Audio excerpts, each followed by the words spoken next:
नमस्कार दोस्तों, स्वागत है आपका आरआरबी एनटीपीसी 2026 के इस सीरीज़ में।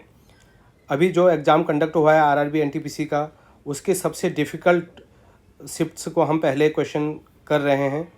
और जिनका भी आने वाले शिफ्टों में आरआरबी एनटीपीसी का एग्ज़ाम है या कोई अन्य एग्ज़ाम है, वो लोग इसको एक बार ज़रूर देख के जाएं, क्योंकि आपको आइडिया लगेगा कि कैसे क्वेश्चन आ रहे हैं। और अगर इस शिफ्ट में आपने 40 में से 20 क्वेश्चन भी अगर आपके कर दिए तो आप समझ लीजिए आपकी जीएस बहुत अच्छी है। चलिए स्टार्ट करते हैं। पहला क्वेश्चन है, कश्मीर के इतिहास को दर्ज करने वाली ऐतिहासिक कृति राज तरंगिणी किसने लिखी है? और इसका सही जवाब है कल्हण, ऑप्शन नंबर सी।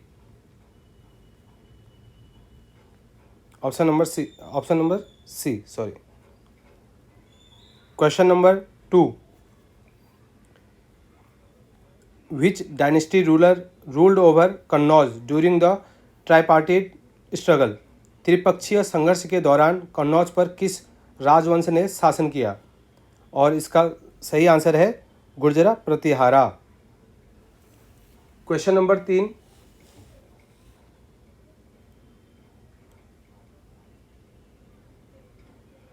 3, भारतीय राष्ट्रीय आंदोलन के प्रारंभिक चरण के दौरान नरमपंथियों द्वारा निम्नलिखित में से कौन सी पद्धति को विशेष रूप से अपनाया गया था?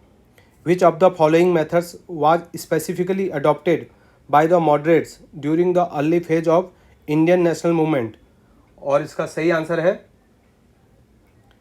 ऑप्शन सी, कॉन्स्टिट्यूशनल रिफॉर्म, संवैधानिक सुधार। क्वेश्चन नंबर 4, चरमपंथी चरण के दौरान बाल गंगाधर तिलक ने निम्नलिखित में से किस सिद्धांत पर सर्वाधिक जोर दिया था? और ये दिया था आपके option D, Swaraj is the birth right of every Indian. Swaraj प्रत्येक भारतीय का जन्मसिद्ध अधिकार है। क्वेश्चन नंबर 5, भारत में प्रथम स्वतंत्रता संग्राम के बाद किसे रंगून निर्वासित किया गया था? और इसका सही जवाब है ऑप्शन हमारा Bahadur Shah Zafar. Question number 6, which of the following reason was one of the major sources of copper for the Harappan civilisation? निम्नलिखित में से कौन सा क्षेत्र हड़प्पा सभ्यता के लिए ताम्र के प्रमुख स्रोतों में से एक था? और क्वेश्चन नंबर 6 का आंसर है आपका ए, राजस्थान।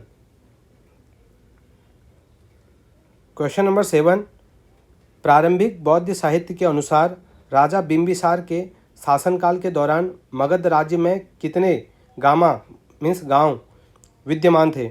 और उस टाइम पे कितने गांव थे? उस टाइम पे थे आपके 80,000। क्वेश्चन नंबर 8, निम्नलिखित में से कौन सा हड़प्पा नगर दुर्ग का एक महत्वपूर्ण घटक है? विच of the following is an important component of the Harappan citadel? और इसका सही जवाब है ग्रेट बाथ, विशाल स्नानागार, सिटाडल, याद रखना। अब हमारी ज्योग्राफी के क्वेश्चन है, निम्नलिखित में से कौन सा कारक ऊटी में कोयम्बटूर की तुलना में गर्मियों में ठंडी का कारण बनता है, जबकि दोनों लगभग समान अक्षांश पर स्थित हैं? और इसका सही आंसर है हमारा ऑप्शन ए, क्योंकि ऊटी अधिक ऊंचाई पर स्थित है, जिसके कारण वहाँ ताप कम रहता है। Ooty is located at higher altitude resulting in lower temperatures. Question number 10, भारत के पश्चिमी तटीय मैदान के दक्षिणी विस्तार को क्या कहा जाता है? और इसका सही जवाब है Malabar coast. Question number 11, which of the following state union territory shares a border with Afghanistan? कौन सा स्टेट और यूनियन टेरिटरी अफगानिस्तान के साथ बॉर्डर शेयर करता है? और इसका सही जवाब है Ladakh. Question number 12, in which US state is a Mediterranean climate found which is favourable for the cultivation of fruits vegetable and vineyards? US के किस राज्य में भूमध्य सागरीय जलवायु पाई जाती है जो फलों, सब्जियों और अंगूर के बागानों की खेती के लिए अनुकूल है? और इसका सही जवाब है आपका कैलिफोर्निया।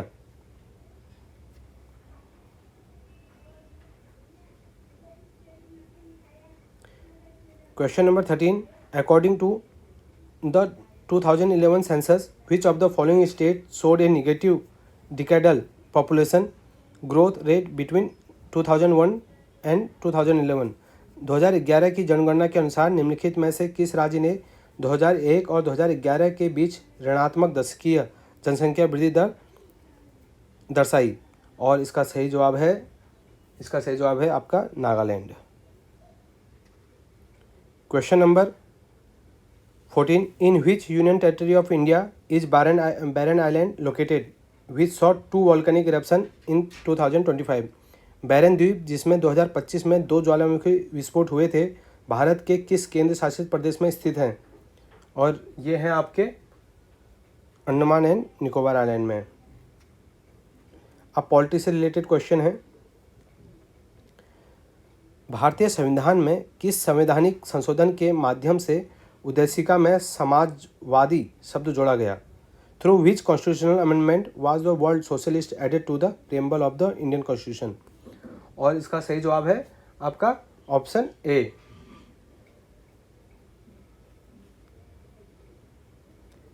क्वेश्चन नंबर 16, भारतीय संविधान के अनुच्छेद के अनुसार संविधान 69वां संशोधन अधिनियम 1991 के लागू होने की तिथि से दिल्ली केंद्र शासित प्रदेश को राष्ट्रीय राजधानी क्षेत्र दिल्ली कहा जाएगा? और कौन सा अनुच्छेद है इसके लिए? और इसके लिए है आपका 239 ए। ये भारतीय संविधान के अनुच्छेद 39 में निम्नलिखित में से कौन सा उद्देश्य उल्लेखित है? और इसमें उल्लेखित है promoting equal pay for equal work for both man and women. Question number 18, Bharat में मंत्रिमंडल मंत्रियों की भूमिका के संदर्भ में निम्नलिखित में से कौन सा कथन सत्य है? और कौन सा कथन सत्य है? इसमें है आपका ऑप्शन डी। ये ग्रह रक्षा और वित्त जैसे महत्वपूर्ण मंत्रालयों के लिए प्रमुख हैं। They had important ministry like home, defence and finance. Question number 19, Bharat में सहकारी संघवाद को कैसे बढ़ावा दिया जाता है? और इसका सही जवाब है through mechanism like the finance commission which allocate resources. वित्त आयोग जैसे तंत्रों के माध्यम से जो संसाधनों का आवंटन करते हैं। अब साइंस की क्वेश्चन है। गैसों में संचरण करने वाली तरंगें निम्नलिखित में से कौन सी हैं? विच of the following waves propagates in gases? और इसका सही जवाब है लॉन्गिट्यूडिनल वेव्स, अनुदैर्घ्य तरंगें। क्वेश्चन नंबर 21, मुक्त पतन फ्री फॉल किस प्रकार की गति से संबंधित है? और फ्री फॉल है आपका uniformly accelerated motion. Question number 22, which law of Mendel explain the separation of alleles during gametes formation? Mendel का कौन सा नियम युग्मक निर्माण के दौरान युग्म विकल्पी के पृथक्करण की व्याख्या करता है? और इसका सही आंसर है ऑप्शन लॉ ऑफ सेग्रीगेशन। इसका सही आंसर क्या है? Law of segregation. Question number 23, which is the primary component of the reddish brown coating formed on an iron object when they come into contact with moist air? आर्द्र वायु के संपर्क में आने वाली आयरन की वस्तुओं पर बनने वाले रक्ताभ भूरे विलेपन का प्राथमिक घटक कौन सा पदार्थ है? और इसका सही जवाब है hydrated iron oxide. Hydrated iron oxide. Question number 24 जो कि इकोनॉमिक्स से है, what type of physical policy should be used during a recession? Recession में कौन सी टाइप की फिजिकल पॉलिसी अब उपयोग किया जाना चाहिए? कौन सी है? और इसका है आपका एक्सपांशनरी फिजिकल पॉलिसी, विस्तारवादी राजकोषीय नीति। क्वेश्चन नंबर 25, दिसंबर 2025 तक प्राप्त जानकारी के अनुसार प्रधानमंत्री जन धन योजना के तहत पात्र खाताधारक डैश तक ओवरड्राफ्ट सुविधा प्राप्त कर सकते हैं। कितने तक की ओवरड्राफ्ट सुविधा प्राप्त कर सकते हैं? और ये कर सकते हैं आपकी 10,000 तक की। कितना? 10,000। क्वेश्चन नंबर 26, जुलाई से सितंबर 2025 के दौरान ग्रामीण कृषि क्षेत्र में श्रमिकों के शेयर में वृद्धि क्यों हुई? Why was there is an increase in the share of worker in the rural agriculture sector during July to September 2025। और इसका सही जवाब है due to kharif agriculture work, kharif कृषि कार्य के कारण। क्वेश्चन नंबर 27, करंट अफेयर के क्वेश्चन यहाँ से स्टार्ट हुए हैं। नवंबर 2025 तक प्राप्त जानकारी के अनुसार भारत की कुल स्थापित विद्युत क्षमता में गैर जीवाश्म ईंधन विद्युत का योगदान कितना प्रतिशत है? और इसका सही जवाब है 51.5। क्वेश्चन नंबर 28, संयुक्त राष्ट्र द्वारा 2025 में आयोजित कौन सा कार्यक्रम इस बात पर प्रकाश डालता है कि सदस्य देश मानवाधिकार, पर्यावरण, दंड कानून और समुद्री कानून सहित अन्य क्षेत्रों में विभिन्न बहुपक्षीय संबंधी की पुष्टि करना जारी रखे हुए हैं? और इसका सही जवाब है, क्वेश्चन नंबर 28 का सही जवाब है आपका ऑप्शन ए, 2025 ट्रीटी इवेंट, 2025 संधि कार्यक्रम। क्वेश्चन नंबर 29, नवंबर 2025 में घोषित ACITI पार्टनरशिप का गठन किन 3 देशों ने किया? और ये किन 3 देशों ने किया? इंडिया, ऑस्ट्रेलिया और कनाडा। क्वेश्चन नंबर 30, अगस्त 2025 तक प्राप्त जानकारी के अनुसार महिलाओं की 100 मीटर बाधा दौड़ में 12.12 सेकंड के समय के साथ विश्व रिकॉर्ड किसके नाम है? और ये विश्व रिकॉर्ड किसके नाम है? ये विश्व रिकॉर्ड है आपका ग्रेस स्टार्क। किसके नाम है? ग्रेस नहीं, ग्रेस स्टार्क नहीं है, इसका है, सॉरी ये गलत है। क्वेश्चन नंबर इसका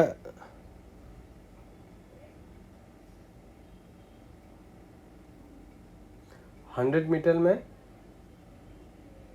यह है टॉबी अमुसन है इसका सही आंसर। ये गड़बड़ हो गया।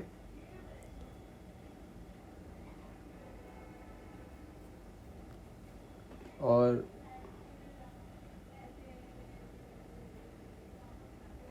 ठीक है, ये तो ठीक है, ये टॉबी एम्यूजन। अब क्वेश्चन नंबर 31, 2025 में भारतीय वायुसेना की 93वीं वर्षगांठ के अवसर के संदर्भ में मुख्य समारोह परेड कहाँ आयोजित की गई थी? और ये कहाँ आयोजित की गई थी? ये की गई थी आपकी एयरफोर्स स्टेशन हिंडन, गाजियाबाद में। क्वेश्चन नंबर 32, अगस्त 2025 में घोषित किस मिशन का लक्ष्य भारत को बहुस्तरीय स्वदेशी वायु और मिसाइल रक्षा प्रणाली प्रदान करना है? और इसका सही जवाब है मिशन सुदर्शन चक्र।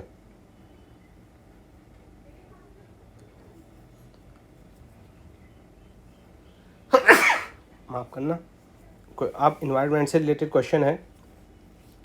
वृक्षारोपण के लिए ग्रीन क्रेडिट की गणना करने हेतु 2025 में संशोधित क्रिया पद्धति के अनुसार दावा प्रस्तुत करने से पहले कुछ प्रभाव सीमाएं आवश्यक होती हैं।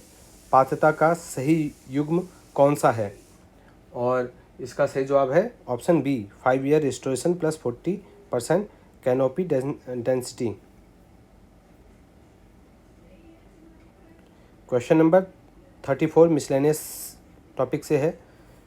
प्रत्येक 12 वर्ष में आयोजित होने वाला कौन सा उत्तर भारतीय मेला प्रयागराज में एक प्रमुख हिंदू तीर्थ यात्रा कार्यक्रम है? और जैसा कि ये क्वेश्चन तो सभी लोग जानते ही हैं, ये है Kumbh Mela. Question number 35,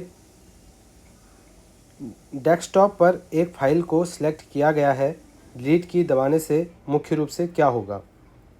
select किया है, डिलीट की दबाने से क्या होगा, जैसे कि सभी लोग जानते हैं, the file will be removed.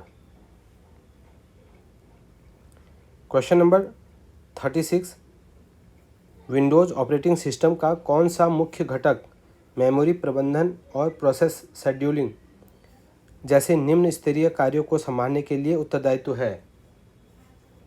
और इसका सही जवाब है विंडोज़ कर्नल। ठीक है। Question number 37, headphones fall under which of the following category. Headphone निम्नलिखित में से किस श्रेणी के अंतर्गत आते हैं। हेडफोन्स आते हैं आपके आउटपुट डिवाइस, कीबोर्ड, माउस ये इनपुट डिवाइस, प्रिंटर, हेडफोन्स ये आउटपुट डिवाइस हैं। और निम्नलिखित में से कौन सा कस्टमाइज सॉफ्टवेयर का उदाहरण है। और इसका सही जवाब है आपका स्कूल मैनेजमेंट सॉफ्टवेयर। कंप्यूटर के काफ़ी अच्छे क्वेश्चन पूछे गए हैं। चलिए ठीक है, अब नेक्स्ट शिफ्ट में हम और दूसरे शिफ्टों के कल हम दूसरे शिफ्टों के क्वेश्चनों को लाएंगे। तो ये एक प्रयत्न है ताकि आप लोगों को आसानी हो। ठीक है, और आप कमेंट करके ज़रूर बताना कि आपको कैसा लगा। अब कोशिश है कि अभी आरआरबी एनटीपीसी 7 मई से जो आ रहा है उसके सभी क्वेश्चनों को यहाँ उससे पहले जितने भी एग्ज़ाम हुए हैं प्रीवियस ईयर के सारे क्वेश्चनों को लाया जाए। आप कमेंट करके लाइक करके ज़रूर बताना कैसा लगा। ठीक है, थैंक यू।